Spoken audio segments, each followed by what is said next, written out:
Hello, my name is Alexander Skytte and I am a middle school teacher in Sweden. Recently I held a lecture online about ADHD and autism in school in Sweden, and my friend on Twitter, Sara Hjelm, asked me if I could add some subtitles to this video on YouTube.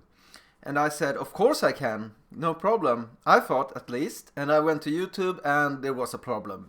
I couldn't do it. So instead, I told Sarah, well, then I have to make a new one. And she was like, no, you don't do it. And I was like, yeah, I have to.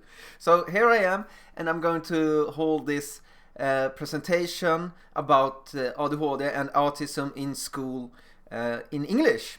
And as you can hear, I have some Swedish accent left. I'm not that fluent in English, but I hope I can make myself understandable what I said. Otherwise, I would love if you could comment something in the comments, write if you have a question or if you wonder about something, or if you just think that this presentation is great, you can write that as well. So, let's get started. My presentation is called På andra sidan spektrumet in Swedish, and in English that translates to something like on the other side of the spectrum. I talk about how it is to be autistic and what's the difference maybe between neurotypical persons. I myself have ADHD and autism, and that's why I'm going to talk about how it was for me going to school with ADHD and autism. This lecture is parted into 3 parts. The first part is about going to school with ADHD and autism. The second part is about characteristics of ADHD and autism, and the third part is about solutions. And I said solutions because it's not always a solution, but it can be. And I will talk about having good tools to use in certain situations. And it's more about a mindset than it is about actual solutions that works every time, because that's not what works with the individuals. So let's get started with this presentation, and I hope you're gonna like it. Part 1. Going to school with ADHD and autism. So this is me when I was in preschool. In this picture I am about 3 years old, driving my truck, and I loved preschool. I loved going here, and in Sweden, like, all kids go to preschool. It's like when you're 1 year old, you go to preschool. And I went to preschool, I had a lot of friends, I liked my teachers, I liked the locations we were going in, even though this was a preschool that was always outside. Even when it was snowy, rainy, we ate outside, we slept outside. It was nearly so much outside time that we did our needs outside as well, but not really. So we were always outside, and this was really hard for someone like with autism who has this sensor problem with the feelings and such. So it was quite hard, but I really enjoyed it. I enjoyed my friends and all the teachers and such. And then I was struck by a trauma. It is common for children and people with autism in general to have trauma, nearly more common than it is with people that doesn't have autism. We have like more trauma than others, and I had a big trauma when I was 3 years old. Because when I was 3 years old, I started to becoming more independent. I started to like doing things I like, becoming a person. Maybe I wasn't as cute anymore. So my parent decided to get another child. So I get my brother, and this was very traumatic for me. Not traumatic that I didn't like my brother. I loved my brother, this little baby. I loved to take care of him and play with him and be with him. But I had to share all the attention with my brother. I didn't get this attention I needed and this confirmation that I was good enough as my own, as myself. And the traumatic thing, the trauma, was really that I couldn't go to preschool anymore. The teachers told my mother, now that you have parental leave, you can't leave Alexander on preschool. He has to stay home with you. In Sweden we have a very generous parental leave that says that you can be home for almost a year with your newborn child. But at this time, I couldn't go to preschool because of my newborn brother. So my mother had to have me at home with my brother, and this was very problematic because I had big needs. I needed to physically move a lot. I needed confirmation all the time, and my mother couldn't give me what I needed. So she called the preschool and asked, "Can't Alexander go to preschool? Please, we can't handle him at home. It's too much. We need your help." And preschool was like, "No, that's the rules. It's against the rules. He can't come here. Sorry." So I couldn't come to preschool. I wasn't allowed there. So my mother called those in charge at the I don't know what it's called in English, like municipality something, kommunen. She called them and asked, "Can please Alexander go to preschool? I can't handle him. I'm alone here with a newborn child and it's just too much. He has big needs." And they said, "No, those are the rules. He can't come. If you want them to change, vote for better politics," or something like that, because it was a politician who had decided that it was going to be this way. It wasn't this way all over Sweden, but in my community it was like this. So I couldn't go, and my mother, she tried to solve this problem. And how do you solve this problem? Well, she had a friend who also had a child and was home with this child, and this child was like 3 years older than me. So my mother told me, "Hey, you can go play with them." And for a long time, I thought this was only a friend. I was with this friend 3 days a week, and I thought, yeah, that's all it is to it. But apparently, my mother paid this friend of her to watch me this time. And I didn't know that. So my mother gave money under the table, like you're not allowed to do, to this woman so she could watch me, because the kommunen couldn't take care of me and wouldn't take care of me. And it was a big problem. So this is where all things started, I would say. So later on, I was going to go back to my preschool, and I was so excited. I was so glad to see my friends again, to see all the buildings. Everything was the same. The environment was the same. Our toys was the same. We drew drawings. Everything was just splendid. But something had changed. And I couldn't put my finger on it. What was it that had changed the time I was away? I was away from almost a year, and now I was back. And something was different. But I couldn't see it. So I started to think, what was different? My friend, they did different things. They had evolved in a way I hadn't. I had got stuck on my level, and I hadn't evolved as they had. So they had made new connection in between. They were friends with other people, and I didn't understand it. And so I thought, as 4-year-old me, I thought, there's something wrong with me. I am the fault here. Because they used to want to play with me, now they don't. And I'm all alone now. And this made me very sad, upset. And then it made me very angry. So I started to hit other people. I started to name calling them. I just wanted to get attention in any way I could. And I couldn't do right, so I did wrong. And that is the start of my story and my story to school. It started with all these misinterpretations.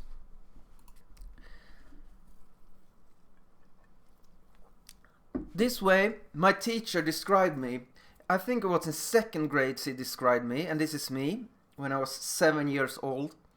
She described me on this piece of paper that I got to see, and she sent to my parents, and I think to my doctors as well, and psychiatrists.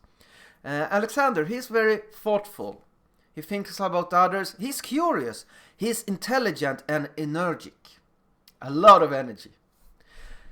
On the other side of this paper, it is ironic that this is on the other side of the same paper. There it says that I am mean, aggressive, violent, and stubborn. And I know it says this because I still have this paper to this day where it says these good things on the front and these bad things on the back. And the question is, what happens when we think about a child in these ways? When we think about a child to be mean, to be aggressive, to be violent or stubborn. When I hear someone saying to me, you're going to have a new child to your class, a new student, and I'm like, oh, okay. This student can be very mean, aggressive and violent, but very curious as well. Then my alarm clock is starting to ring. I'm starting to get these predetermined sentences about this child, how this child will act. And I don't know about you, how you react when you hear something like this, but I think a lot about when you have a dog and you're afraid that the dog will get violent, you shorten the leash and you hold it very tight so that this dog won't bite someone in the near or something, or bite a child or something, or start a commotion. And that is what I think happened to me as well, because they were thinking about me in this way, with these means. I was going to be mean, aggressive, violent. So I started to act this way because it was supposed to be like that. They wanted me to act like this almost. They were looking for this evidence that I was going to be like this. So I started to become like this. And I got a personal assistant, like a student assistant that was always there next to me, helping me. But most of the time this assistant was watching me so I behaved. I didn't hit others. I didn't call them things. I didn't do stuff I weren't supposed to do. I weren't allowed to do. And this was very annoying for me because as soon as I tried some limits, they were like, no, you can't do that. No, you can't do that. And they always said no. They didn't say what I couldn't do. They didn't explain to me. It was always like, no, no, no, no, no. And I didn't understand. And I had this girl in my class. When we gick in second grade, I had this girl. She had this beautiful hair, long, beautiful brown hair. And I was very intrigued about this girl. I wanted to become friends, I think, when I think back to this situation. So I started to pull her hair. I pulled it so she could notice me, so she could see me. And I thought it was very funny. I thought it was fun. Because when I pulled her hair, it started to tickle in my stomach. And I got excited, but she got really sad. And I didn't want her to be sad, but I wanted her to notice me and to play with me. And maybe I pulled your hair, you can pull mine. But the teachers and my student assistant told me, Alexander, you can't do that. You can't pull her hair. It hurts. And I was like, yeah, I know. But I wanted her attention. And they didn't teach me how to seek attention in a good manner. How to do this in a good way. So I continued pulling her hair every day. I pulled her hair. And we had talked with my parents, and I got to the principal, and they talked to me, you can't do this, it's not good. And I was like, why can't I seek contact with this girl? I couldn't say those words, but that was what I thought. Why can't I seek contact with her? Why am I not allowed to be friends with her? But it ended with her leaving the school. She quit the school, she quit the class, and actually I've never heard of her or seen her again. And that makes me sad now, because I think I just wanted to be her friend, but I couldn't. So this was the way they thought of me. And I went to this utredning. They were going to look at me and see what's wrong with you, basically. Something's wrong. You're not like the others. What is wrong? So I went with my mother, and we had a lot of talks with doctors, psychiatrists, and basically they came to the conclusion that, yeah, you have ADHD. You probably have Asperger as well, but it's not that clear. We don't really know. We can't put that diagnosis on you right now. So ADHD it is. And I was like, what's that? What's ADHD? And I asked my mother, and she was like, I don't know. And remember, this was the year 2000. It was like the end of the 90s. These diagnostics has started to become like popular to give. But I was the only one at school who had this diagnosis. And something happened when I got this. It was like a smack in the forehead. I got my stamp. I'm different in a bad way. So I got ADHD, and this is what happened. When I got my diagnostic, the teachers, they started tripping on their toes around me. They were being really careful. They were so afraid for me to get angry or to get mad, because they know that I would get in effect and I would start to swear and hit and get aggressive and violent. And they were so afraid of this, because they know I had like a reason for being like this. I had ADHD. I was different, but they didn't know how to react to me or how to respond to my needs. So they started to be careful. And this made me very disturbed. This made me so curious. I didn't understand what was going on. Why are the teachers not telling me what's wrong and what's right? I need answers, and they couldn't give it to me. So I ran around inside in the corridors. I ran. And my assistant, she just let me run. It was okay for me. No other one could do it. No other student could do it. I was the only one who was allowed. And I was like, oh, okay, so check. This is I am allowed to do. So I ran across the library. Books were flying off the shelves. But I was allowed to do it. No one else, but I was allowed. They didn't say nothing. So check, I'm allowed to run in the library. And then I took a book and I started to rip out a page. And then my assistant came to me and said, Alexander, what are you doing? You can't destroy books. Are you mad? What's going into you? And I was shocked about this response, because I was allowed to run in the corridor. I was allowed to run in the library. And now I was just doing a little scratch in the book. And she went mad. Absolutely mad about it. And I didn't understand why. I thought I had just crossed the line. I just went over the border between what's okay and what's not okay. And every child tests this. They test these borders with you, with others. If they don't know, they have to make sure, because all persons need to be in control. And if it's good to be in control. That's why I come to this conclusion. If it is difficult to see where the border goes, you do not need to get your own new borders. I needed someone to explain, here is the border. Because when I was looking, if you imagine this line being this border going right here, I was looking at this border, this line, and it was a big fog in the way. I couldn't see the line, so sometimes I was over it or I was under it. I was all over the place.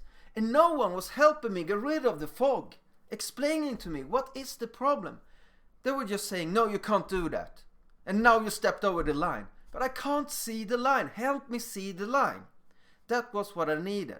And another funny fact is that this teacher assistant, or my assistant, one of them, I had many, because sometimes I hit them, I scratched them, I told them names like you're stupid, you're ugly. That's the worst names I could call them when I was little. So they quit sometimes. I had them for like a month or two, but this one I had for a longer time. And she, now that I work as a teacher, she's my colleague at the same school, because I haven't moved out of this municipality, or what it's called, commune. I still live in the same commune and work as a teacher in the same commune, not the same school though. So it's quite fun when she started at the school and told me, like, yeah, I became the teacher. Your teacher hit the wall. It was too much for her. Exactly when you stopped going to school, she hit the wall. So my teacher couldn't handle me. And I understand her, because it must have been a hard time. Anyway, let's continue. What happens when you cannot do the right thing? Okay. Like we humans, we function in a very similar way. When we can't do the right thing, we will try to seek control. It is very scary to fail. We are very afraid of failure, And children are better at failing than adults are. We are very afraid, like running. Oh, we can trip and fall. We don't go ice skating because we're afraid. We're scared of falling. But children aren't scared of falling because that's a way of learning.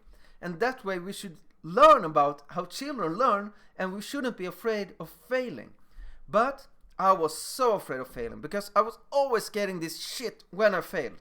They were telling me, I was being told back at by teachers and having these conversations, and it was really a hard time when they was tell me what I could do and what I couldn't. I was always getting yelled at, or they would tackle me down to the floor and hold me down with like a knee in my back, and they would hold me down. And I hated to get here, and I hated to get to the feeling where I couldn't control my body, where my emotion took over my body, and I just started acting on this emotion. Like I got violent because of this emotion, and it wasn't me.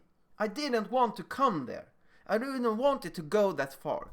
So when I couldn't do the right thing, I started doing the wrong thing, but med mening. I started to do the wrong thing on purpose.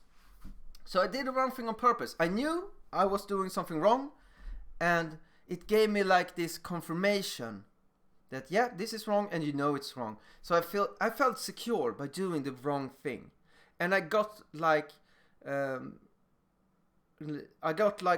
awarded for doing the wrong thing, because our brains work in that way that we get awarded in the same way when we do something right as when we do something wrong. We get awarded in the same way. So I started doing things wrong. I took control over the situation that I couldn't handle. So it became something I didn't like. This is in Swedish, but I will try to explain it in English. I went into this negative spiral. This first red text that you see, let's see, up here, it says, it doesn't matter what I do, I will get shit anyway. They will tell me anyway, I will get yelled at anyway, they will tackle me down anyway, and I'm just wrong. I'm wrong as a person. So I do a negative act. This next part, this next line on the pink over here, or the purple, it says negative act. So I do something negative. And then I confirm this thought I had, that I'm wrong, I always get yelled at, because I got yelled at, because I did something wrong. It's logic, but this logic was my negative spiral. So then it says right here, it says, I might as well continue, I already did something wrong. Kan lika gärna fortsätta, har redan gjort fel. And then I just continue. There's no stop. It's like when I started doing something wrong, I just continue. Never stopping. That's how I keep looking strong, because I want to look like I want to do this. I want to hit others. I want to tell them things. I want to be bad. Because that's strong. Because that's something I want. It's weak to do something you don't want to do. That's weak. So this next word, where it says ångest, it means I got a lot of regret. A lot of regret. Right after, I started to feel like this. Nedstämdhet. I always point at the wrong. A lot of black text here. Nedstämdhet, jag duger inte, allt jag gör är fel. Then I started to get this feeling of like, I don't care. I don't care about anything. It doesn't matter. I'm not good enough. Everything I do is wrong. And then I went back to this red text, as you can see. And it says, it doesn't matter what I do, I'm gonna get shit anyway. And that's how it goes. That's how it continued to work down through all 4th grade. I built this shell. I built a shell around me to protect myself, to keep myself strong. I didn't, deep inside, if I opened up, like my heart here on this unicorn, if I open up inside, in my heart, I did not want to be mean. I did not want to do wrong to other people. I often thought, why do I do this? Please help me stop. Because I couldn't. I didn't dare to be vulnerable. I wanted to do things, but I couldn't. I couldn't say sorry. I couldn't say sorry when I did something.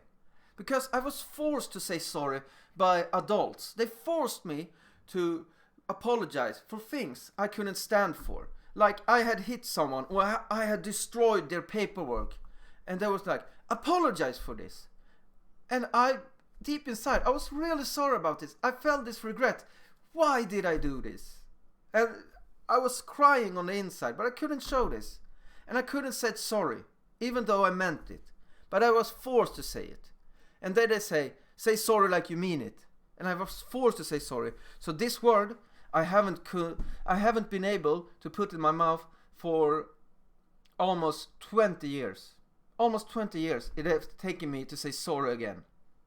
And sorry is a big part of being a grown-up, being a human in a social society. You have to be able to admit to your mistakes. But the school taught me that hide from your mistakes, run away from your mistakes, because otherwise you will have to be sorry for things you cannot stand for. You will have to apologize for things you didn't mean to do. And that I have done all my growing up. I had to apologize for a lot of things I couldn't stand for. So this is basically me. I wanted to look aggressive. I know I don't look so aggressive. I don't look like it. I got no tattoos or something like that. But I wanted to look like I didn't care. I wanted to look like, yeah, come at me, you will get beaten down. I remember one time we had this big kid. He was tall and he was a little bit round, and so he weighed a lot and was really tall. And I started picking a fight with him. And if you remember the picture how it looked when I was small, I was really small, really small. I was this little kid. I had no power, like a little chihuahua going out on this big dog, this shepherd or something. And I started to yell at his student. I was like, ah, and I started to hit him, and he like, boff, beat me down, and I went to the floor. But I got up. I never give up. I can't give up. I don't know how to give up. I'm probably gonna be dead before I gave up. So he hit me down again. Bam! To the floor. I went up. Bam! To the floor. I went up again. And this big child, he starts to cry. He starts to cry to the teacher. He's like, teacher, please take him away. I can't stand it anymore. He just doesn't give up. I don't want to hit him. I have hit him to the floor 7 times now. Please take him away. And I was so angry. I was like, yeah, come on, let's fight. I was so angry. And I just needed someone to pull me away. But this happened so many times. So many times. I got this blue book from a teacher. And this blue book, she wrote everything that happened to me in school. Everything. Every bad thing, every good thing. And I had to take this home. I had to stand there when she wrote it. She was like, signed it. And then she gave it to me. Go home to your parents and show what you did. So I had to put it in my backpack. I had to do the walk of shame home. I had to hand it, present it to my parents. And they was like, what have you done? Not again. Not only that I did to bring this book home every now and then, I also got sent home many times. My father had to come and get me. He had to come from work and collect me from school because I was too violent. I had got a mind lock or something, what you called it, and I just wanted to get away of there. And basically, after a while, I started to realize that if I misbehave enough, I get out of here. I don't have to be here in school. And that somehow felt good. And my teacher, all I wanted from her really was a hug. I just wanted to get loved like everyone else, get confirmation. So it was really hard keeping up this shell of hardness when she was coming to me and sitting next to me and say, Alex, how is it? How do you feel? And like sometimes I started to cry, but I knew that if I was letting my guard down now, my father wouldn't come and get me and I wouldn't get out of this place. It was like a prison to me. And the only way to get out was to misbehave. But she wrote down good things as well in this book. I still have this book. But the things I remember are the bad things, of course. It says, please shorten his nails because he is scratching other kids. It says that I had gotten into a fight, I had destroyed things, flooded the toilet, I will, a lot of mischief. Basically, soon after this, I stopped going to school. And this is like the late 90s, the early 2000s. Like, it wasn't acceptable for kids in Sweden to not be in school. This was nothing that was ever heard of before, because my parents said, you're going to go to school. This is the most important thing you can do in your life. Go to school. Everyone is going to go do it. Everyone can do it. My teacher told me this. Principal. Some crazy lady on the town always say, go to school. Stay in school. They always says this. Everyone says this. So I couldn't go to school. All my friends could go to school. All my classmates, they went to school. But I couldn't. I couldn't handle it. And I wasn't good enough to go to school. So I stopped going to school. And this wasn't, I want to point out that this wasn't a choice not to go to school. This is something you do to survive. The only way for me to survive was not going to school. Because I would basically, like when I'm 10 years old, I don't think about living or dying, but it was basically like that. I would be dead if I would work to continue go to school. But this wasn't acceptable. In Sweden we have something called skolplikt. You have to go to school as a child. Like my parents, they could get in trouble if I was not going to school with the authorities. So I hid. I hid in the forest. My teachers came looking for me. My assistant came looking for me. Sometimes to find me, sometimes they didn't. I went home. I had no keys. I sat outside. Unfortunately, my home is this red marked house here, and you can see my school is this gray complex of buildings. That's my school, and this is my home. So I ran home, and my teacher just walked up to my home and carried me back, basically, if my parents didn't come home. Sometimes I was lucky. Our storage facility just outside, you can see there's a little brown box in front of the house. We used to keep our bicycles there. It would be open sometimes. They forgot to lock it, so I could go in there and keep warmth and just maybe sleep some and just be. So that was what I was doing, and my motivation for school was completely dead. I didn't want to go to school. But they did come and get me. So I didn't have a choice. But then something happened. I went with this other teacher. He got assigned to me, and we was like doing 20 minutes of math. Then we were doing 20 minutes of play. We played table tennis or something like that. Then we do 20 minutes of Swedish, and then we did 20 minutes of card games. So I worked for 20 minutes and then I got to play for 20 minutes. I had no motivation. It was absolutely zero.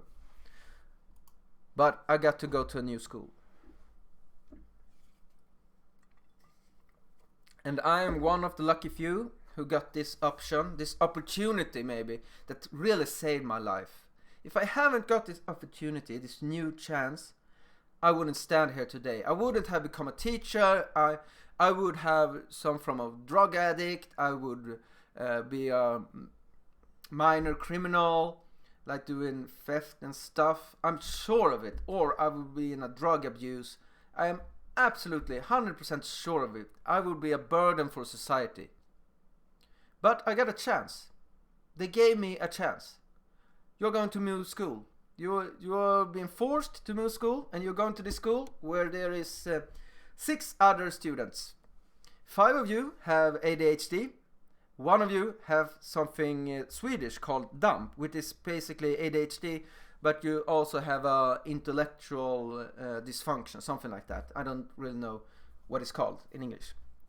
So I got this chance. I went there, and it was horrible. It was really horrible at first.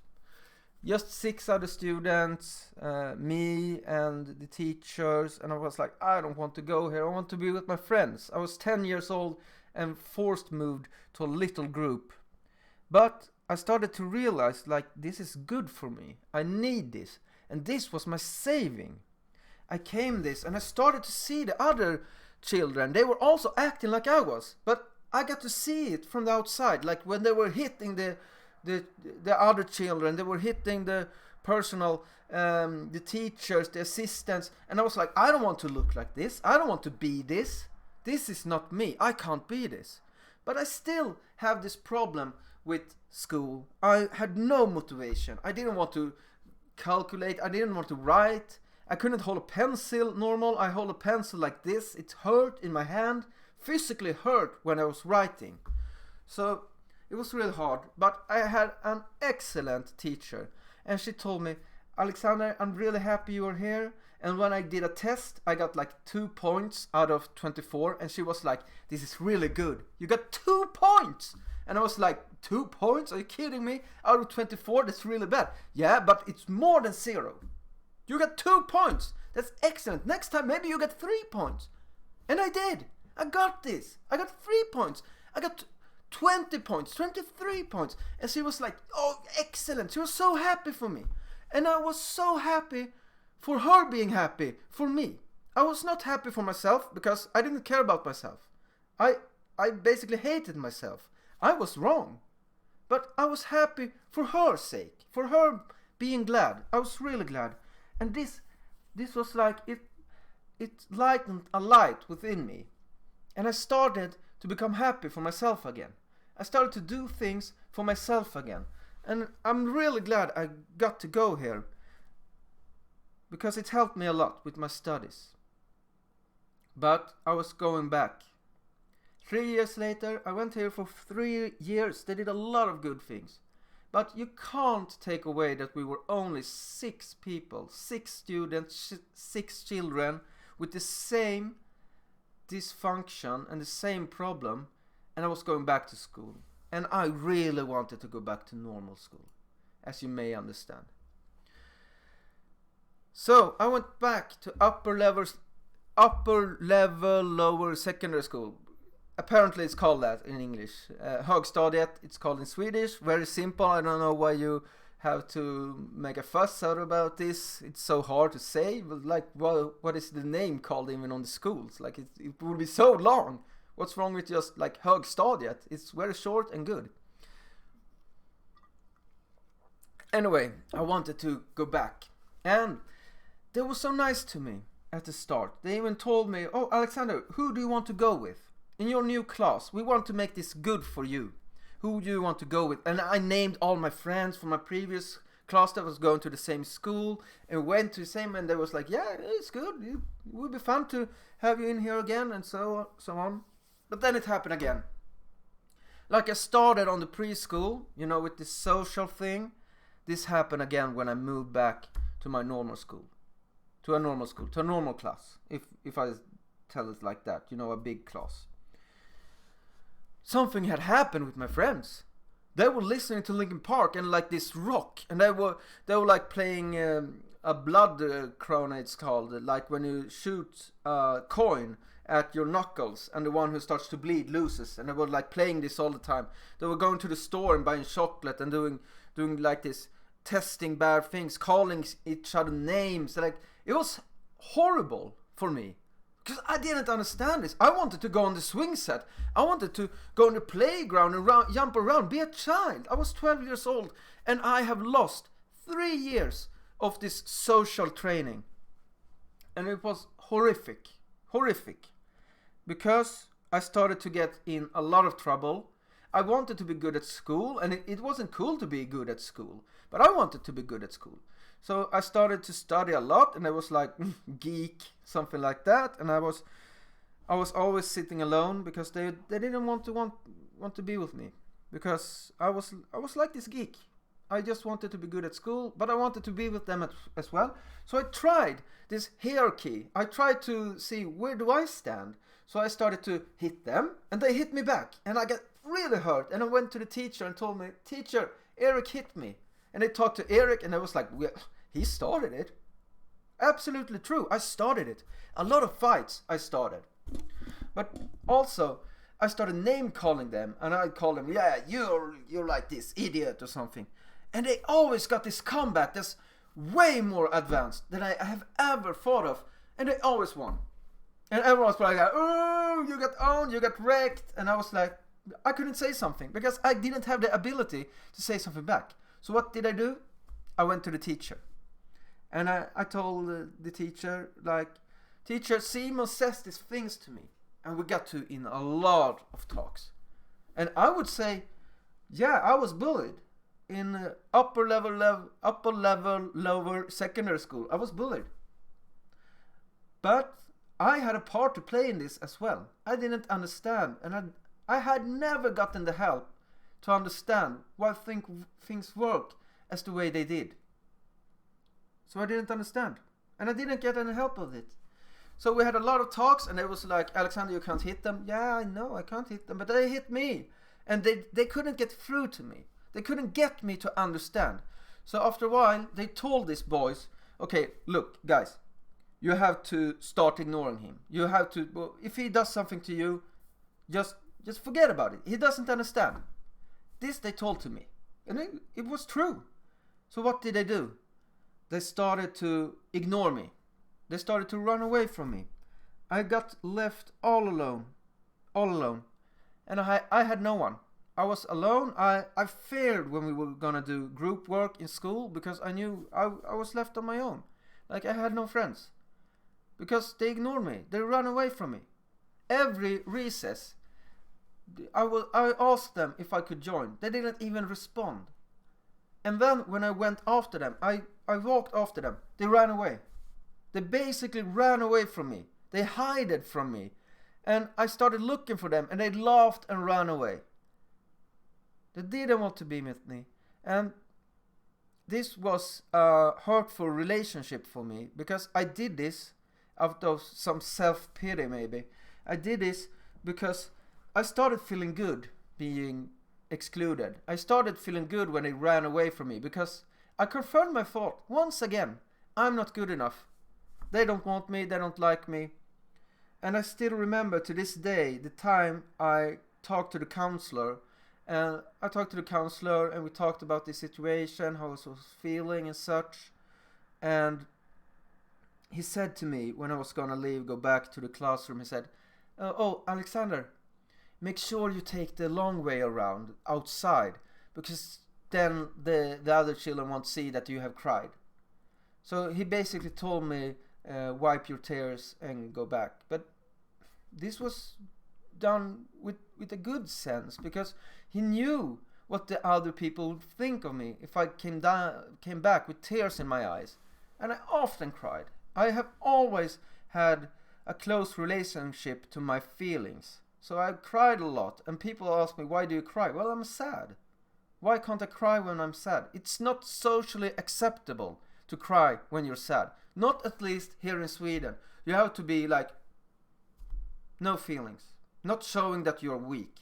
You can be happy, but you can't be sad or too angry or upset, because then you're weak. And that was what I was taught when I was growing up. So it was a hard time. And basically I told my mother one day, Mom, I don't want to live anymore. I can't bear this. This burden is just too much. And even I had a friend, or we weren't really friends, like we were these misfits in school, and we started to hanging out only because we weren't acceptable anywhere else. So we found each other, and he actually hanged himself.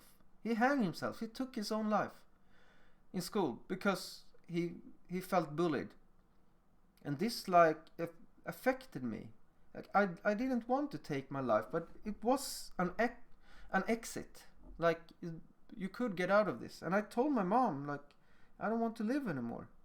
And the only thing she could tell me, like, Alexander, school is really important. It's only 1.5 years left. Then you will go to the high school, and it will all work out fine. And like now I can say she was absolutely right.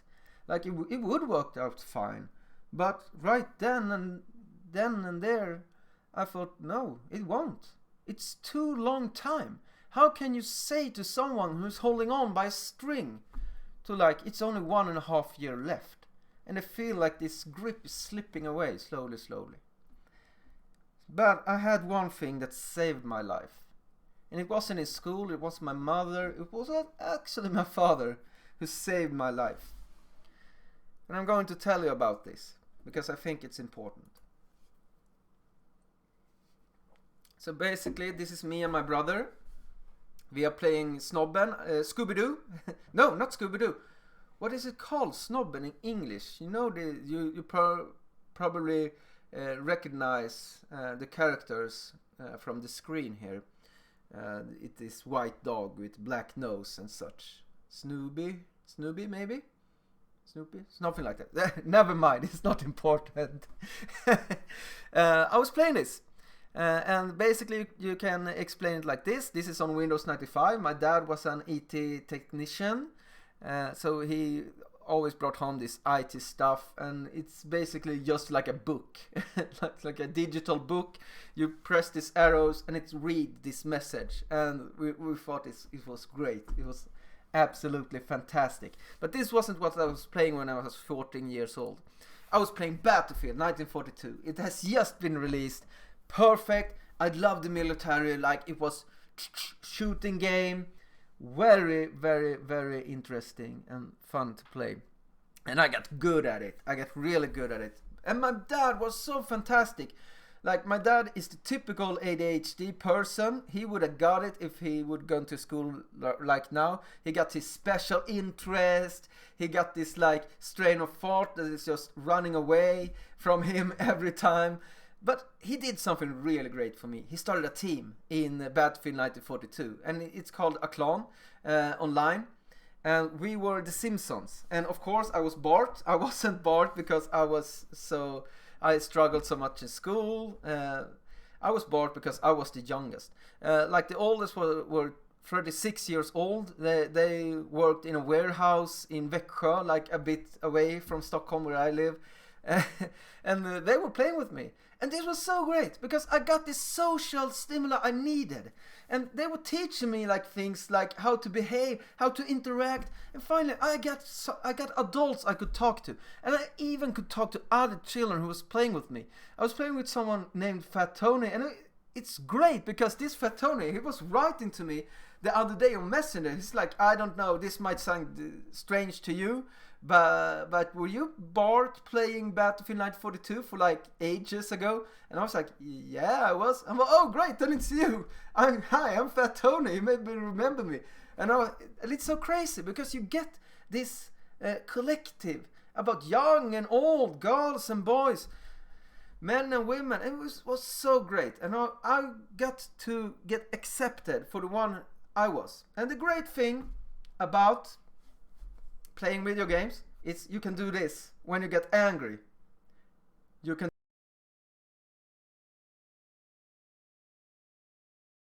And I hope you didn't hear anything else because I muted myself there to explain what I could do. And I could always do this as well. No, not that one, this one. And I went to the other room. And I hit some pillows. And I got so angry. I was like, oh, they killed me. Oh, God damn it. And then I went back and like, hey guys, how's it going? And this I couldn't do in real life, but I could do here. And I got so good at this.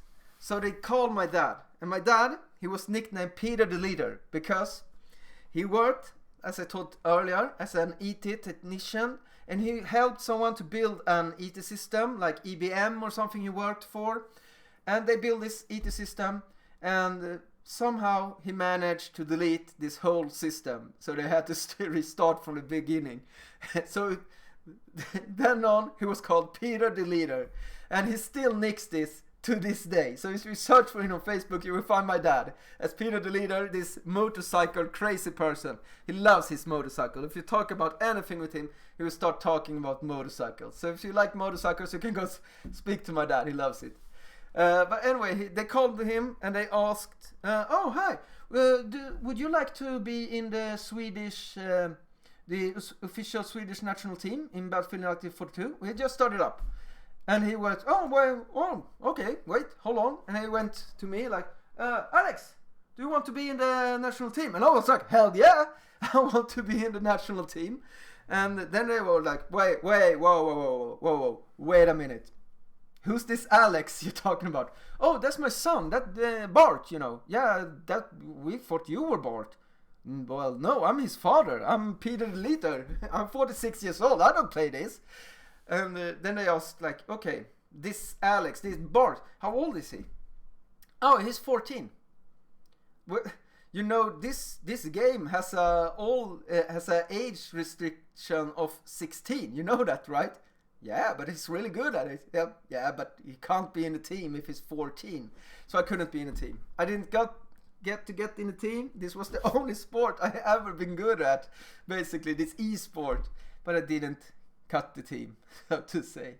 So, but I'm really glad that he helped me with this.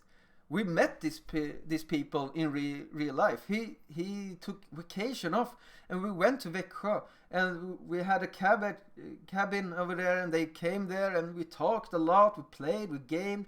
It was awesome, and this saved my life. Really saved my life. And some people say, well, children shouldn't play so much video games. And yeah, sure, I totally agree. We play too much. We stand in front of a screen too much. Absolutely. But consider the consequences. Being alive, being dead. What's better? And if you take this consequence, like being addicted to video games or being dead, what can you work with? Like, you can work with this. Believe me, you can work with this. I don't play anything anymore because recently, or not recently, I have got a child. I'm a father myself now, and he's 3 years old, and try to play a video game with a 3-year-old. Like, the thing we play now is Nintendo, and it's great, but you don't have time for this. And it will sort itself out, I promise. But you can't sort anything out when you're dead. Like, that's it. That's the end. It's not worth it. So I talked a little bit about this self-harming behavior, and my typical self-harming behavior, it was like this negative relationship I had. They ran away from me, I ran after them. It sucks, sure, yeah. It's negative. Like when you're in a relationship where the other person is hitting you, that's also a self-harming behavior. Like you don't leave that because you get the same reward for like getting those thoughts, and then you see like, yeah, it is this way, you get it confirmed, you get the same reward like if it was good. And I also have another self-harming behavior I want to bring up because I use this later on in this lecture, and it's I eat a lot. It's called tröstätande. I eat a lot of sugar because it helps me cope with hard problems and hard things. Like when I got my autism diagnosed, I got it in adult age, even though they said, yeah, you should probably had it when you were a child. They said it here as well, but I got it as an adult. And when I got it, I was like, yeah, this is me. I understand now. I got like these keys to understand, but all the feelings I had put in my backpack, I have stuffed away so much thoughts and feelings, and I have memories of me myself sitting in my room getting these negative emotions, and I'm just thinking, don't think of that, stop, and I'm pressing away these negative feelings deep inside of me. So when I got my diagnostic autism, I started to pull out these feelings, and they were so strong. I was so emotional, and I have cried so much even when I was adult. And that was basically when I wrote this book as well. It's called Pojken med extra allt. It's called The Boy with it all, or The Boy with extra everything, like extra everything on a pizza. I wrote this book at the same time. That was a way I handled this pain, these emotions. But another way I handled it was to eat. So I ate a lot of chocolate and candy, and it was a way to numb the pain and to handle it. And maybe it was a way to survive for me. Now we've talked a lot about me. We've talked about my schooling, and it was a hard time, but I made it through, and it's still a hard time.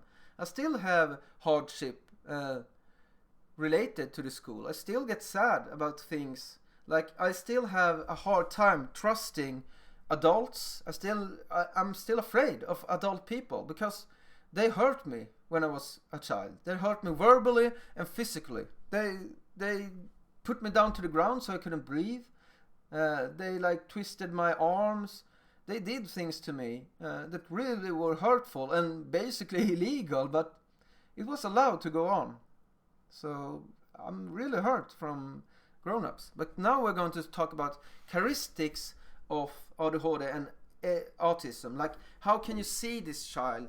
How do you recognize them? What is the real problem? Like, what is the real need underneath all of this surface? And like I told earlier, like I would hit others, but what did I really want? What did I really need? That's what we're going to talk about now. Characteristics. Okay, two things I want to mention especially. It's the sensory sensitivity. Like people like me, we have really sensitivity for everything. Like when I eat something, I'm really sensitive to the texture, I can't say it, sorry, of the food. If it's bad texture, I can't eat it. Like this fake meat, I don't know what it's called, corn, is it called the same in English, maybe? I can't eat it because it's too spongy. It doesn't taste like real. And also I have problem with clothes. I have to wear this like soft clothes to my skin. I couldn't wear jeans until I was in like 8th grade. So a lot about this, and we will talk more about it later. Executive functions, and this is a big part about the brain and what it's a problem. Not fully functional like a normal typical person, and we're going to talk about why. But first I want to do something called medvetenhetskontroll, like check your own mind. And this is for you to think about. I will give you some seconds to think about what you think about toothpaste. And I have got like this realization about toothpaste. And I want to tell you this. So first of all, I want to ask you this question. So think about this just for a minute.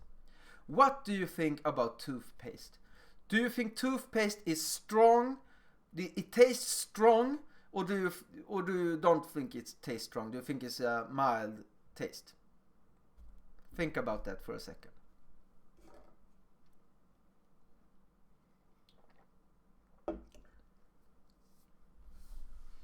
Okay, I hope you thought about it. You're getting an answer. If you think it tastes strong, like it's like it's like this winter icy mountain thingy in your mouth, or it's like nah, I can take how much I want. Okay, so basically, my girlfriend moved it in to me, and we shared the same toothpaste tube, and she was like, "Why are you messing around so much with the toothpaste? It gets all mushy on the side. It's gross. It's like this sticky part. You see, it has stiffened on the sides, and I have to take it off, and it's really it's nasty." And I was like, "No, I don't, because I say no to everything. I say no to everything all the time." But then I started to think. I started to analyze, because I had this power to do now, this gift, not this gift, but yeah, this function. It was evolved now for me. Maybe I do. And why do I do this? Why do I take so little toothpaste? And I started to think, like, yeah, toothpaste is really strong. I take so little toothpaste because it's so strong. And I don't like the taste. It's too strong. And then I started to think further, and I started to realize, wait a minute, I have had a lot of problem with my teeth. Why have I had this? I take too little toothpaste. And the dentist always asks me, how often do you brush your teeth? Yeah, twice a day, sometimes 3 times a day. And they're like, we don't really understand why you have so much problem with your teeth. And I was like, yeah, I don't understand either. I had like 2-3 holes every time I went there. I hated to go to the dentist because I always had to fix something. So then I started to realize I take too little toothpaste. And I told my girlfriend this, and she was like, yeah, but why don't you try a different brand of toothpaste? And I was like, there's different brands? I can do that? And why I want to tell you this. It's like, it was so obvious for me. For me, it was obvious that I always take the same toothpaste. I always use the same toothbrush. I always change toothbrush after a month. I brush my teeth 2 times a day. This is like standard for me. It has always been like this. It was always been like this. It is as certain that I use this toothpaste brand that it is that I brush my teeth from the beginning. It is as certain. So then my girlfriend bought me this mild toothpaste, and I was like very skeptical. I was like, no, it will be very strong. And I tried it on, and I was like, it doesn't taste anything. This is great. And my teeth, you can see that they're white and shiny. Not real, but they're a lot better. My mouth health has improved a lot since I met my girlfriend and she told me this. So I'm very pleased about this. And I have other examples as well. We're going to sensor sensitivity. We talk about clothes, shower. Oh, I hate taking showers. And I always do like this. I'll go in and go out. And go in and go out. I have my shower dance when I started dancing. And why? Because it's too hot. It's too warm. But I haven't thought about this until I got my child and my girlfriend. And she had been in taking a shower with our son. And afterwards she went out and she said, yeah, now you can go in. And I was like, okay. I went into the shower and I was like starting to, I pulled the handle. Water started to come. I waited for a bit, like took off my clothes, and I waited, and then it was I thought, now it's time. I waited for some time, and I stand in the shower and I was like, oh, it's so cold. And I was like, what is the problem here? We live in a big house complex here in our apartment. Hot water shouldn't run out. It has never done that before. There's always hot water. Okay. So, what's the problem? I started to look around. I didn't understand anything. And then I say, oh, the leverage for the hot water has been turned off. Oh, she had moved it to make the water not so hot for our child. And I was like, oh, that makes sense. So I put it, and then there's a clack, there's a stop, so you don't scald yourself with too hot water. So I pull it down there, so it hit that point, and takes full stop, and it's 38 degrees Celsius when it hit there, and that's really hot. Like for me, that's really hot. And I was like, yeah, now it's like it used to be. It has always been like this. From when I was a child, it was like this, and now when I'm a grown up, it's gonna be like this as well. So I start doing my shower dance again. I go in, I go out. I go in, oh, it's too hot. I go out, and then I take the back. The back is always the worst pain. So I do the back like, oh. And I do like this, and when I'm doing the back, I'm starting thinking, why am I doing this? I do this all the time. I hate taking a shower. So then I started to think, wait a minute. The water was cold like a second ago. Why was that? Why was it cold? And I start to realize, oh, I turned the leverage to 38 degrees where it always used to be. What if I turn it up a little? Maybe 35 degrees or 36. So I start to turn it and I wait, and it gets colder. Oh, that's too cold. And I turn it up a little, and that's perfect.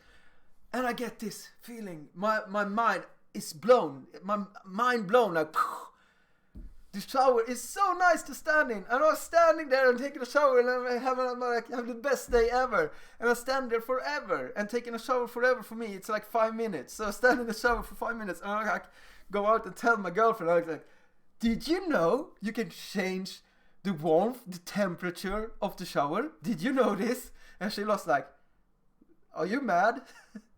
Did you realize this now? And I went, yeah, it's amazing. And I'm 28 years old. This was 2 years ago. And I realized this. 2 years ago, I realized I can change the temperature in my shower. Because for me, when I was a child, my mother always put 38 degrees. And I stand in the shower, and I heard it hurt, and she was like, yeah, well, you have to take a shower. And I was like, I don't like it. And she was like, yeah, sucks to be you.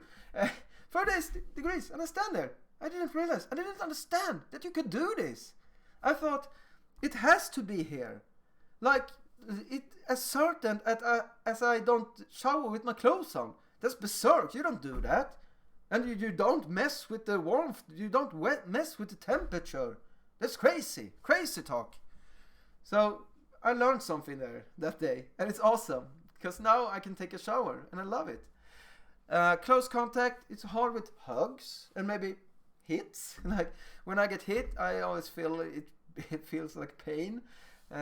So I hit back harder than I should. And then we start a fight. Lights. When I went to school, I got to wear sunglasses inside because I evolved a headache when I was inside. And basically, this is also a problem. I have had a lot of trouble sleeping. A lot of trouble. But I didn't realize that I was so light sensitive.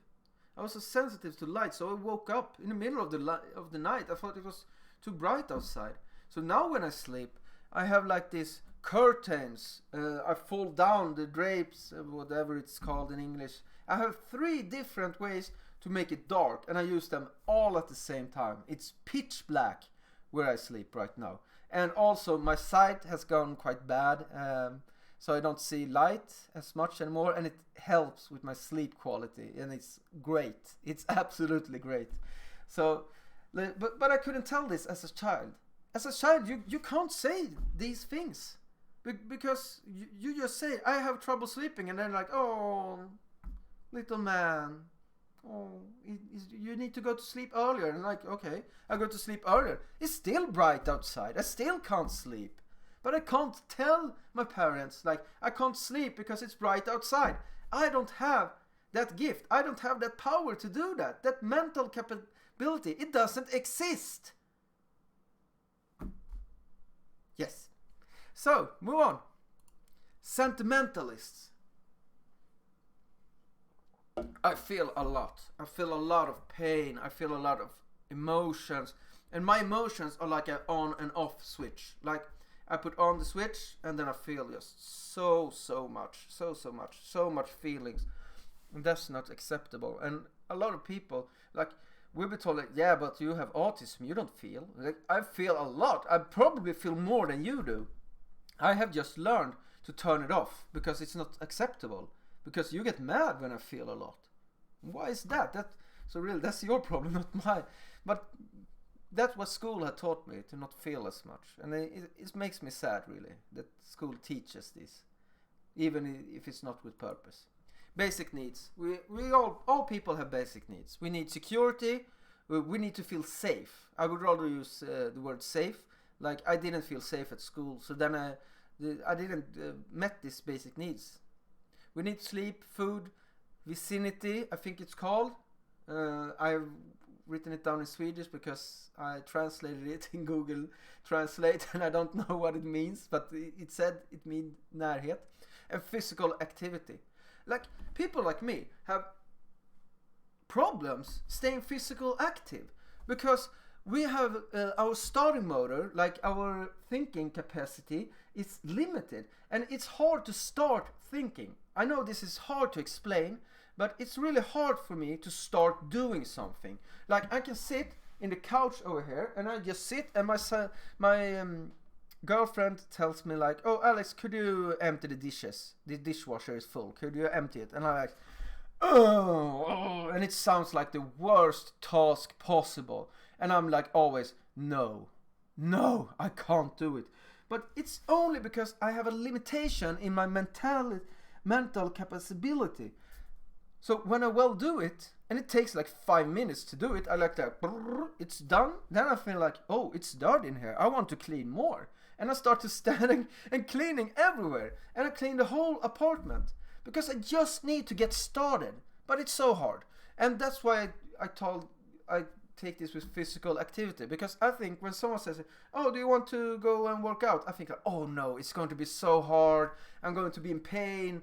I'm going to hate it. No, I don't want to.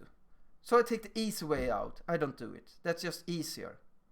But I really need it. It's a basic need for me to work out. And when I do it, I love it. I love to feel like this pain of pushing my body and to run. I love to run. I love to run off the balls. I love every moving part. Like, I love it, but I don't do it. And It's so weird. It's so complex.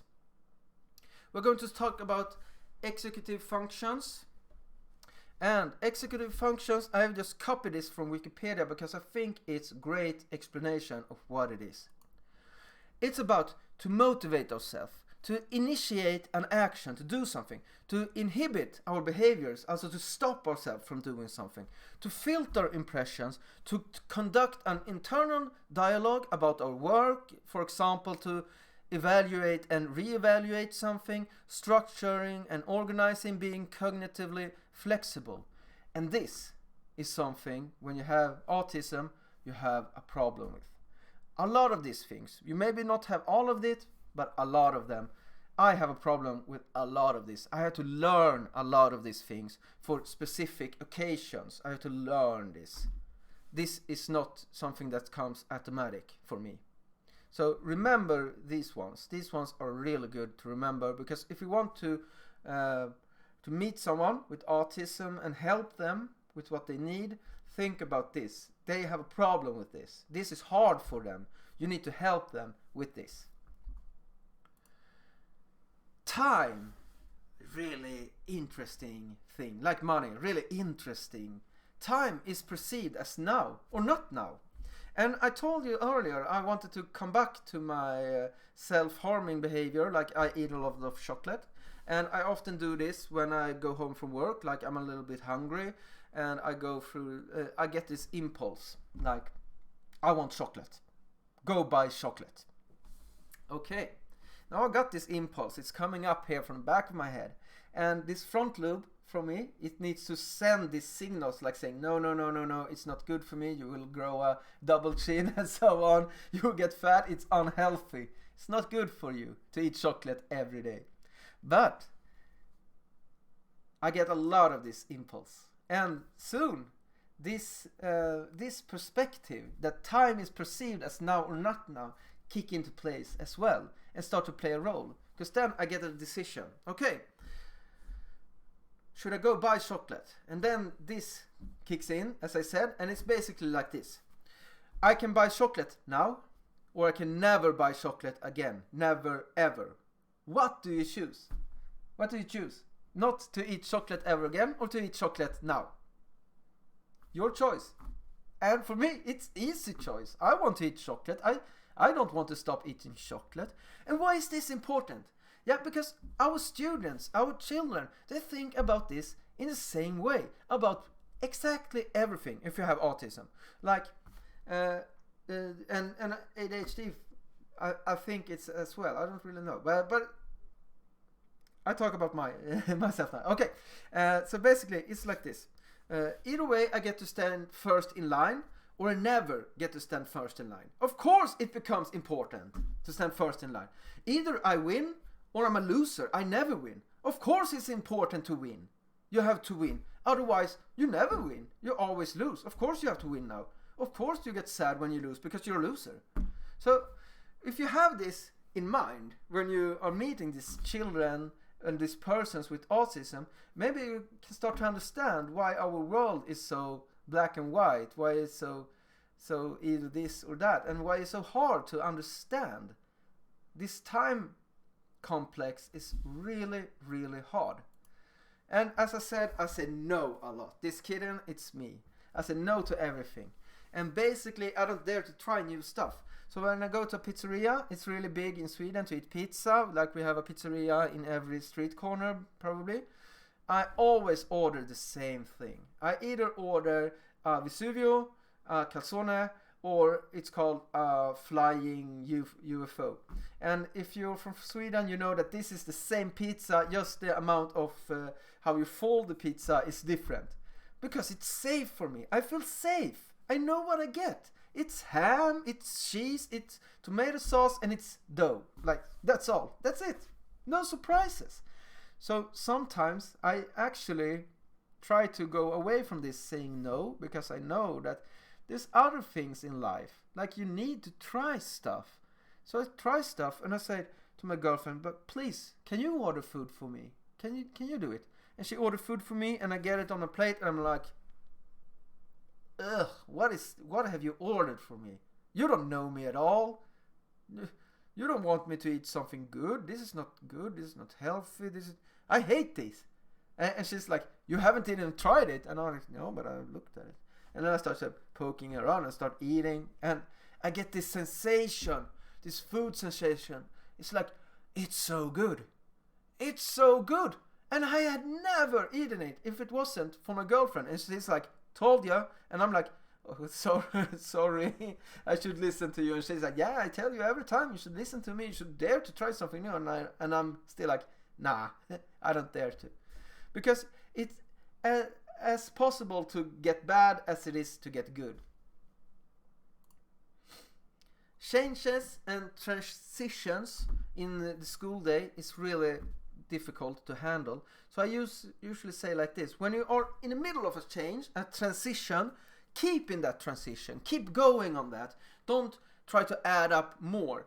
And for example, it's when I get home, I get into the front door and all I want to do is sit down on the couch and chillax a little bit, watch Netflix and chill and so on. But no, I can't do that, because I know if I do that, I will sit there for 5 hours and I will get nothing done. So the thing I do when I get home is I start cleaning. I start doing things I need to do, and then I sit down on the sofa, because I know I won't go up otherwise. We'll continue to when it becomes too much. All humans have this reptile brain deep inside of us, and when it becomes too much, we either fight, like we hit each other, we start confronting, or we flight. We try to get away. There's a third one in between here, and it is to play dead. It's not as efficient as the other ones, but we have it. And these 3 modes, really, what we do when it becomes too much.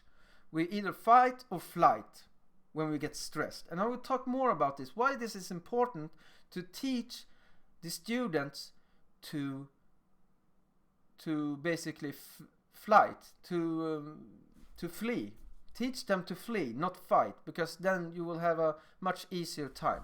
And I will do another medvetenhetskontroll, and while I do this, I will take a little break. You won't notice it, because I will just press pause on this recording, and when I come back, I want you to think about what do you see first. So see you in just some seconds. Okay, I'm back. Hopefully you haven't noticed anything. And what do you see first in this picture? I want you to just think for yourself. The first instinct you get. Here comes the picture. Get ready.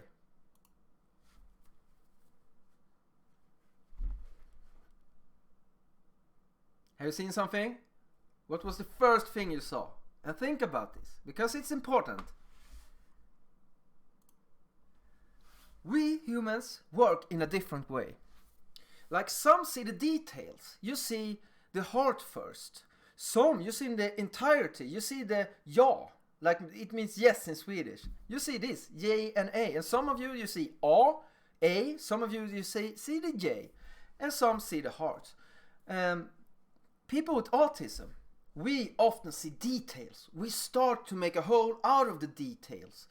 So if you started seeing me like you see me now, like we go to this scene, you can see me. Some of you would have first noticed like the guitar on the wall. You would have noticed the books, and you maybe like, oh, what a small seat that is under the guitars. That's not for a big person. No, it's not. It's for my 3-year-old. So we see other stuff. And why is this important to know? Well, basically, it's important to know because if you have autism, you see the small things. You start to make the room by doing this. And if you don't have autism, like if you like this neurotypic person, you start doing like this. You see the room and then you shorten it off. You see details. And it's really demanding to see the details in exactly everything. Because it takes a lot of focus, a lot of energy to just realize, where are you? Where am I? It takes a lot of time to realize I'm in a living room. Before I have just needed to note all the details. So they see a lot of details. That's why we need to remove a lot of things that take the concentration away. I get this question a lot. Alex, what are we going to do next time? The kids ask me when I'm off to eat or something. I meet them at the recess they are having. And I have just planned maybe at my office, and I come there and I wanted to explain to you how my strain of thought works and why it's so hard for me to answer questions sometimes when they come out of the blue, as I think. So I'm at work, and this little girl, she's coming up to me and she says, Alex, what are we going to do next time? And the first thing I need to know is like, who are you? Like I think this mentally now. I don't ask her that would be embarrassing. Who are you? Okay, this is Linda. Which grade does Linda go in? And which class? Oh, it's second grade, second A. 2A she goes in. 2A is her class. Okay, when do they have physical education? When I'm having them? They have on Thursday and Tuesdays. Okay, which day is it now? And now I will mix this up, and it's really embarrassing. It's Wednesday today. Okay, so she's probably asking about that other one that comes after Wednesday. Yes, she is. Okay, what are they going to have this day? 2A. And I'm like that. Somewhere along the way, you have lost me. And I need to know that. What date is this? Who are you? Which class do you go to? All these answers I have to manually answer. I don't have this automatic when I see this girl, like others might do. They know which class she goes to, but I have to manually think these questions and answer them before I can answer. So I just draw a blank. It's blank.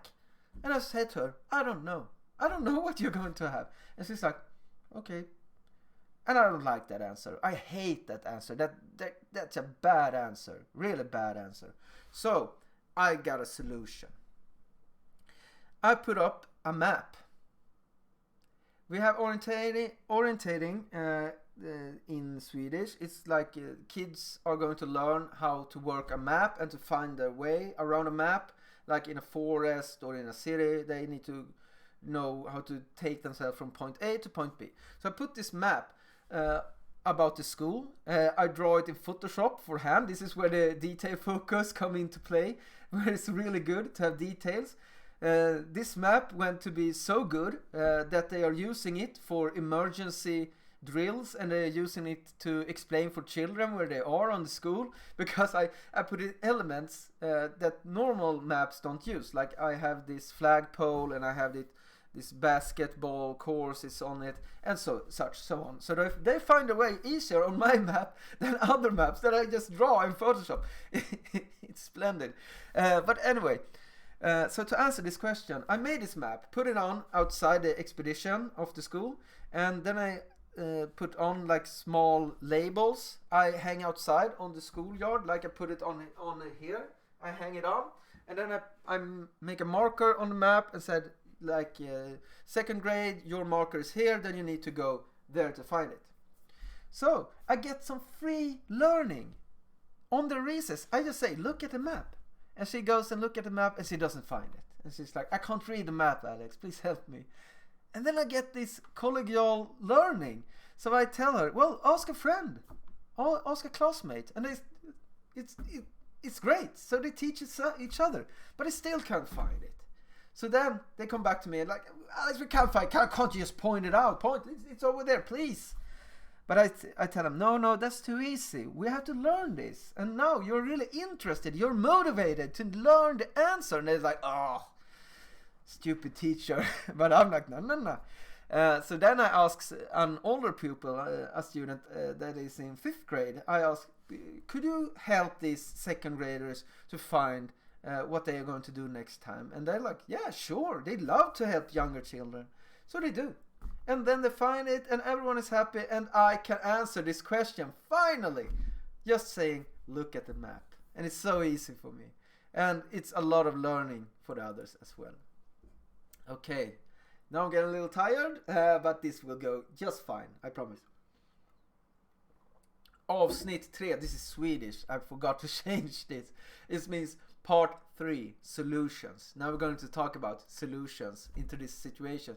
How do you confront someone like me? How do you meet someone like me?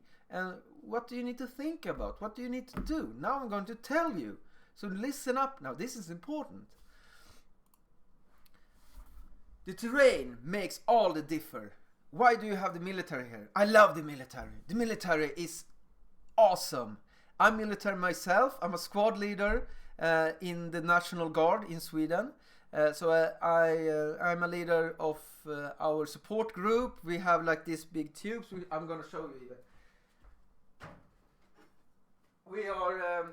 We are using this. This is the round, what do you call it? Now this is not a live round, you see this is just the thing that goes off. So put it in a tube on your shoulder and then you shoot it at tanks and stuff and you blow it up. So I'm a squad leader for this and I love it. It's awesome. I love to like defend my country. I don't like this thing about war and such, but I think it's interesting. And another part I love about the military is like everyone in the military has autism. Everyone is so autistic. They don't think you can do anything without having like this instruction. You have an instruction on how you shoot these weapons. You have an instruction on how you make your bed. And it's filled with like pointers and tips, and it feels like with pictures how you do it, and even the commands, like he is standing here, he tells you how to do it and he will inspect you so you will do it right. And even how you make coffee, it says how you make coffee. They think you're so stupid, or not stupid, but not just like nothing is taken for granted, and I love it. It's so perfect for someone with autism. I love the military, and they have a lot of sayings that are really good, like this one. The terrain makes the differ. And this means like the circumstances is the one factor, the one most important factor in how you're supposed to handle a situation. Like you can't do the same thing to all the children because they are different. We as person differs. So that's where the terrain is different, and you can't do the same thing like on your math lesson or you're on a physical education lesson. You differ, and that's because the terrain is different, the situation is different, so you can't do the same thing. You have to think different, and that's so great with the military. I love that saying, and I love that thinking, because then you have to move out of your stress cone. When you're stressed and you're thinking like this, and you're seeing the children and they're like, oh, they're doing wrong, what is happening? Then you can just pop out of your head, whoop, and you move and have this helicopter perspective, and then you look at yourself and you think, oh, I'm so into this that I don't see this other perspective from this other side. I need to think in a different way. And I hope that this lesson, this lecture, that I can explain this to you. That you understand it. Think in a different way, because it will help you a lot. Shock, a sudden event. It's about the mentalizing ability. Unexpected event. I can like feel like something hit me in the head and I get angry. My feelings just boiled up so fast for me, and I got really mad. And then I just realized we are playing Killer Ball in my on my lesson, and I'm the teacher, and I got so mad. But I thought someone hit me because I didn't have the mentalization ability to think that I was struck by a ball. So how do we do for the children so they don't have the same feeling like I do? How can we help them not get into this fight mode? Well, the solution is to prepare the children, to say like, oh, now we're going to play Killer Ball. You might get a ball on your head. You're not out when you get hit on your head, but it might hurt. But it's not dangerous. You won't die about it. So then it's easier for them to accept it, because they have this thought in their brain somewhere back there. Give control. Let the student choose. I love this. I have a game where instead of playing Killer Ball, like everyone is going after everyone, you have a game where you have these dares. So I explain it to them. Some of you are going to be dares. Some of you are going to be hunters. The hunters are going to throw the balls at the dares. The dares have to run in this square or rectangle. This is your rectangle. You can be here, hide here, but the hunters are going to throw balls at you. And they're like, oh, okay. And when you get hit by a ball, you are becoming a hunter. So in the end, everyone is going to be a hunter. And a hunter can't move with the ball and yada yada. PE stuff. You don't have to know this. And then I say, you can choose. Do you want to be a hunter or do you dare to be a deer? So they get to choose. And then you might think, but Alex, what happens if everyone wants to be a hunter? Well, the game will end really quickly, because then you have one who's running around like a deer and someone throws a ball and he gets hit and they're like, yeah, game over, let's start again.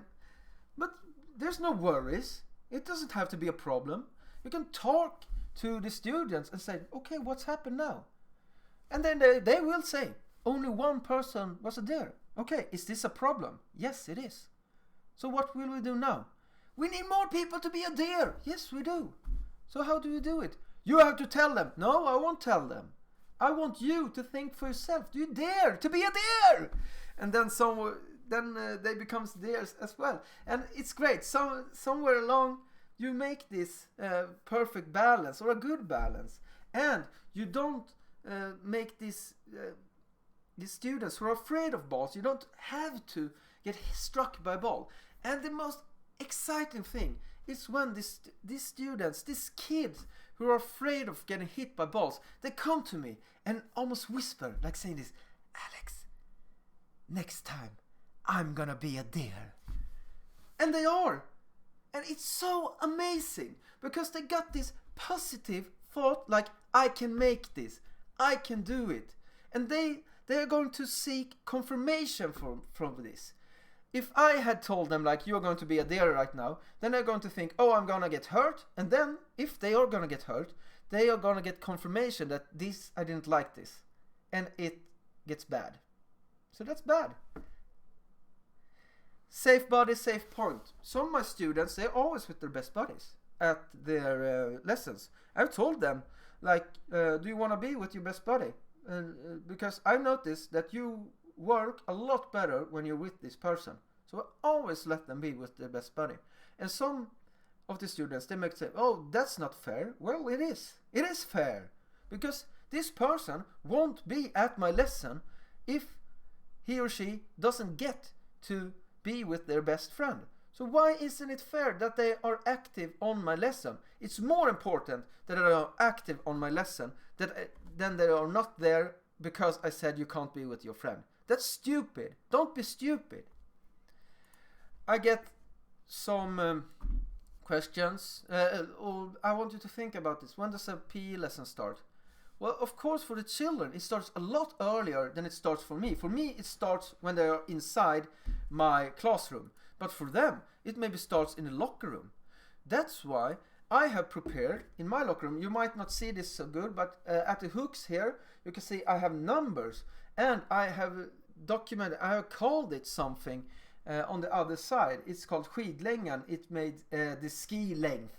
And the other one is called the ball plate, something like that. So I made it so they have their own space.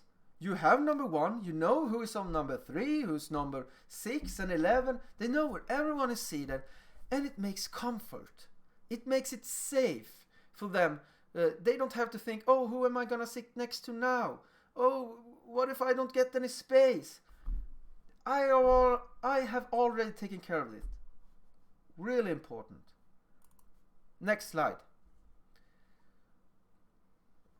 Use pictures to help the students tell them what they're going to do. In this first picture you see with the colors, we start from left to right.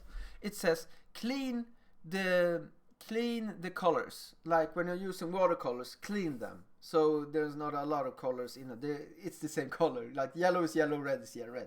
Good. The pencils, clean them and put them with the brush up. So clear instruction. And then the next one, the mug. Clean it out, like put water in it, and so on, and then staple it. So clear instructions. I love this. This is excellent. But sometimes we want to make too much out of this. Don't make too much, but make a little. It's good. This is good. Alright, when it gets too much, fight or flight. Why do I want to teach my students to flee? Well, because if they fight, I have to meet this situation. Oh, you hit this child. Yeah, I did, but he did this to me. Oh, but our school has a no tolerance policy against striking others. And they know this. Everyone knows you don't hit anyone. My 3-year-old knows that it's wrong to hit someone. So why don't you think a 10-year-old knows it's wrong to hit someone? Of course they do. But they did this for a reason. Something else happened that made them hit another person. And if they hit someone, I have to work this problem as well as the other problem. And it's so hard to work with a problem when it starts to become a fight, because then you have to work with the fight because it's more important than the other. It is. So I want to learn them to flee. Because if they flee, I can work out the situation that made them so angry, that made them want to fight, to hit this other person. And I can make it better for them. This is the original problem. I can get to original problem. It's so good. So I want to teach them how to flee. And how I do this? I do something that Ross Green talk about. I love you, Ross Green. If you ever think about watching this, you're great. And we in Sweden talk a lot about you. And Ross Green talks about becoming a problem solver with the child. And you can become a problem solver with the child here if you talk to the child like, when it's get too much, when you get these feelings, you just want to hit someone, or you just want to fly away. Where can you leave? Where's your emergency exit?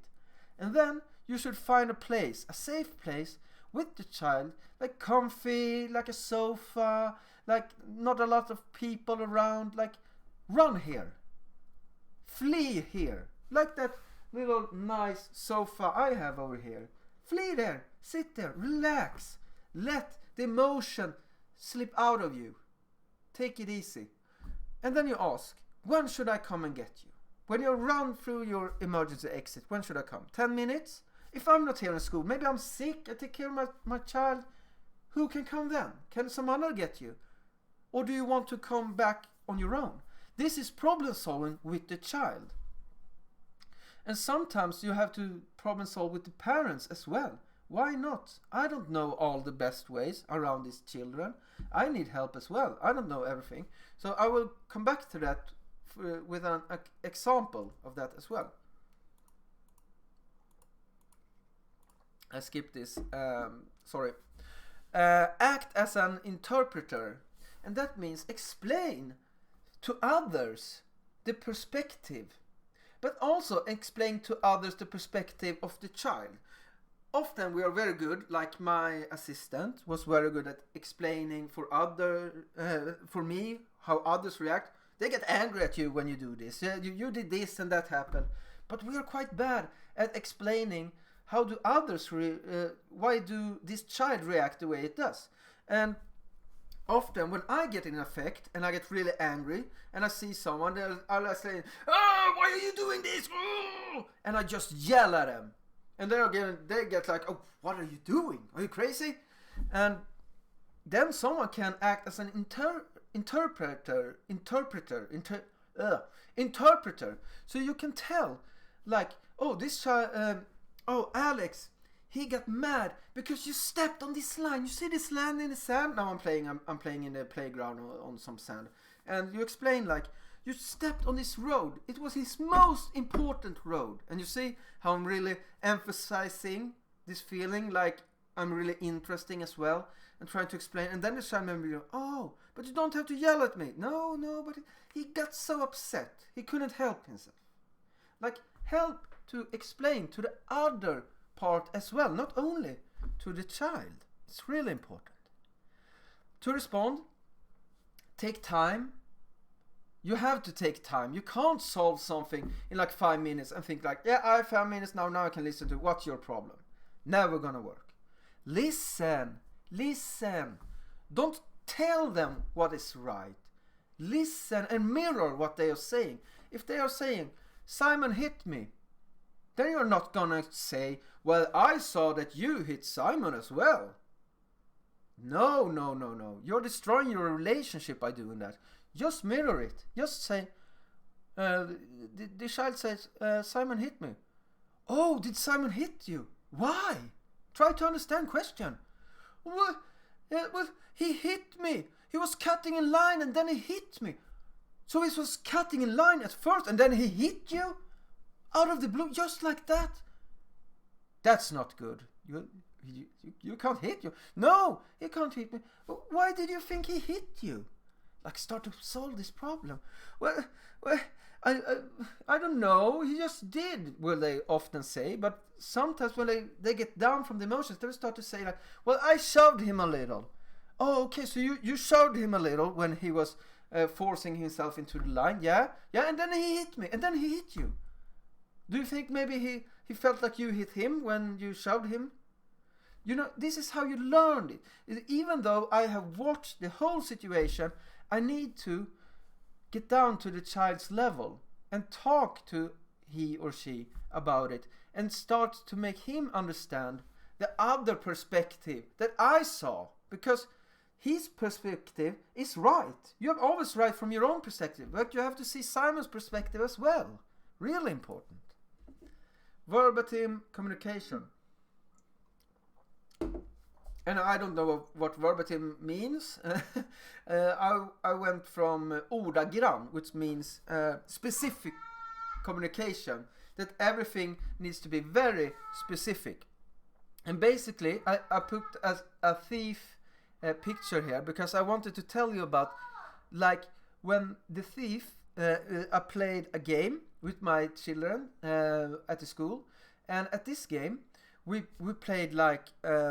okay, so wait a minute. I had to take my child. 2 seconds. Okay, so my child is here. I hope this works anyways. But this communication is really important to be so clear in what you mean. I had this time when someone was asking. Yes? Kan du ta av? Okay. Mamma hjälper dig. Okay, so I had this time when I was playing a game and some children, they came to me and tell me like, Simon is cheating! It's always this Simon, you know. Simon is cheating! He's cheating! He's giving this plate to someone else because he is getting a plate that was really important for the game. And I go to Simon and I ask him, Simon, is this true? Did you give this plate to someone else? And he was like, yep, I did.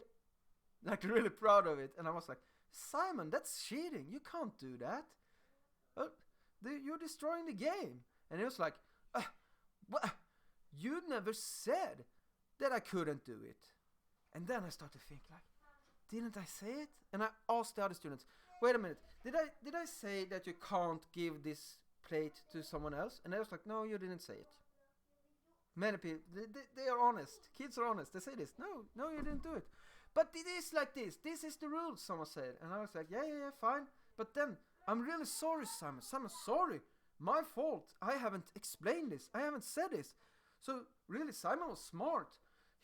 Someone figured out he had this plate. He was going to get caught. So he gave it to someone else. Really smart, Simon. You were thinking ahead. And maybe he did cheat. But I have no evidence of this. So, then I just tell it like this. Tell it like it is. And... make an apology to the child. And then I said, well, now we say it like this. You can't give the plate to someone else because then it destroys the game. And we continue playing. And it's all fine.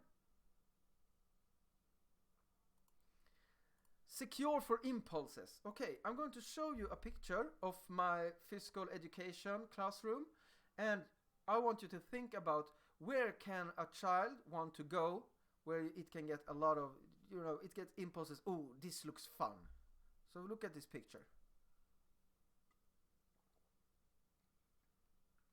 I'll give you some seconds to look at it. What looks fun? Like where you can hide maybe. Okay, now I'm giving too much pointers. Of course, it's in here. These are the things we use sometimes, but not always. And we don't have a door for this. And the children are always in here climbing and like doing acrobatics. And I'm having like a gathering in in the beginning, trying to have an instruction, and then come out and I'm like, get out of there, and they're like, no. So what do? Well, I remove it. Bam! I put on a wall.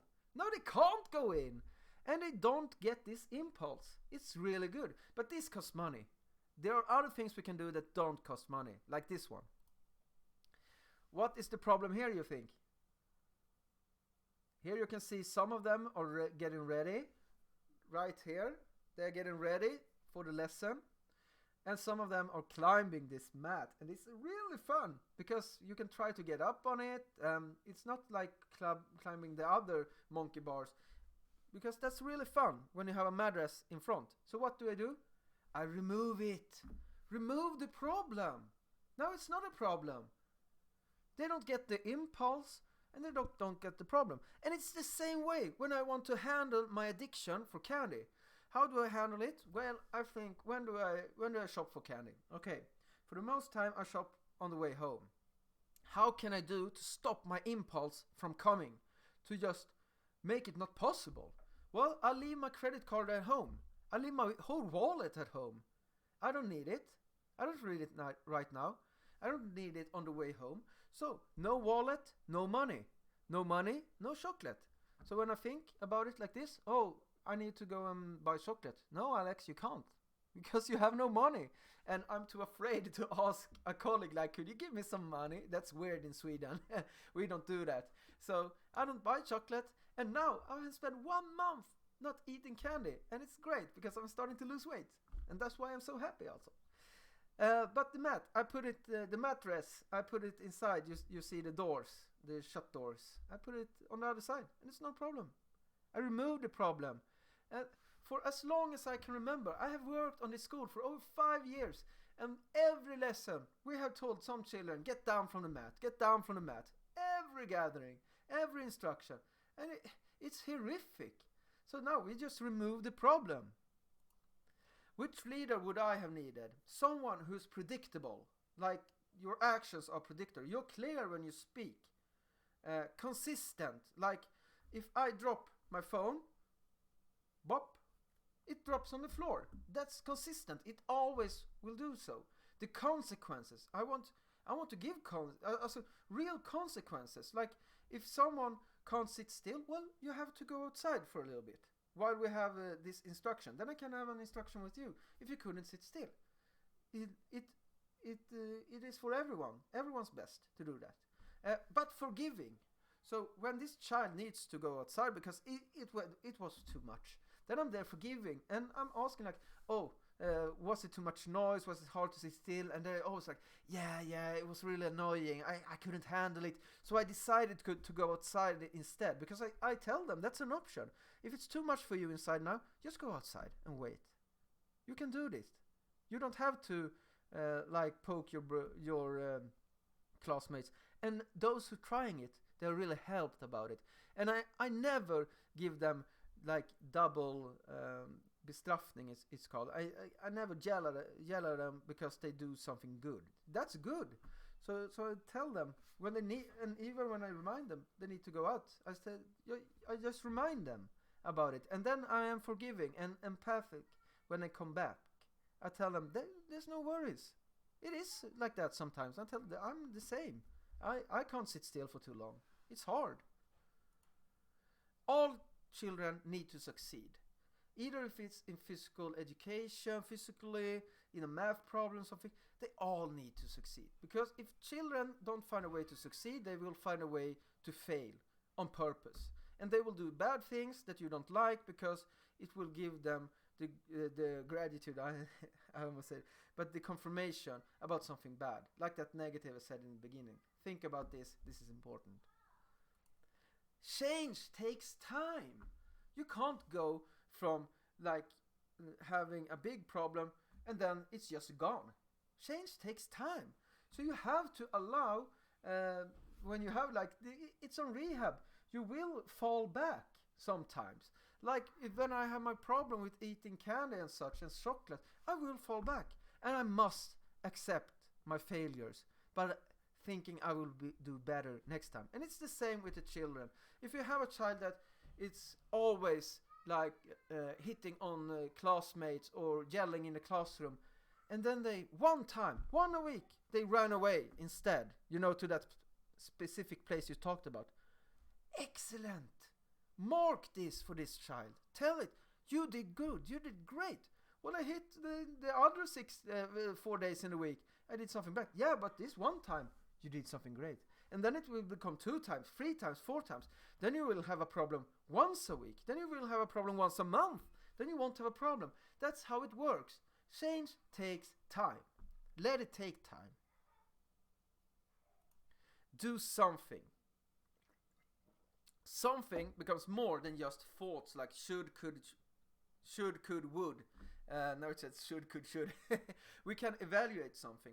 Like I told you earlier, I would explain something like I had a problem with. I had a boy who had mutism, it's called. It's like autism, but I don't really know anything about mutism, and I'm honest about that. I don't know a lot about this diagnostic. So they told me, well, this boy doesn't speak. He only speaks to his parents and one of his friends in his classes. He won't speak to you. And I was like, well, okay, it's not... interesting problem. I think I think it's really interesting. But I got a problem, because when I take attendance, I always say their name. I say Philippa, and she says yes. She says just yes. Then I said Simon, Simon we have talked about, and he says yes. And then I said Herman, he says yes. And then when I get to this boy, let's call him Eric, not Simon this time, Eric, he can't say anything, and it's really stressing for him. So I used to say just, okay, so Eric is here because I see him, and then I move on. But that's not fair to him. That's not fair to the situation. That's not nice. So I emailed his parents and I said, I have a little problem. I do this when I take attendance, and Eric has a hard time speaking to me or in front of the others. So could you help me? How can I solve this problem? Because I can't talk to Eric about it, but maybe you could talk about it, or maybe you have a solution how I can do. And I explained how I did and how I tried to fight this problem. And they told me, well, maybe he just can raise his hand. And I haven't thought about it. He can just raise his hand. But I don't like that solution either, because if only Eric raises his hand, what about the others? So I decided everyone is going to raise their hand. So we stopped saying yes, and it took some time for them, maybe 3 lessons before they learn it. But I said, I want to have peace and quiet when we are going through the instructions. So when I take attendance, it's important that you don't say anything, not a word. So he just said, Simon, Philippa, Eric, and he raises his hand. And it's so amazing. It worked.